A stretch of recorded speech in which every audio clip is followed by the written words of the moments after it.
செயலாகும்.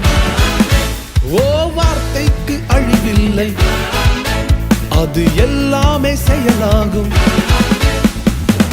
ஏசாயா 53. பாடுகள் ஏற்றாரே, நம் துக்கங்கள் சுமந்தாரே.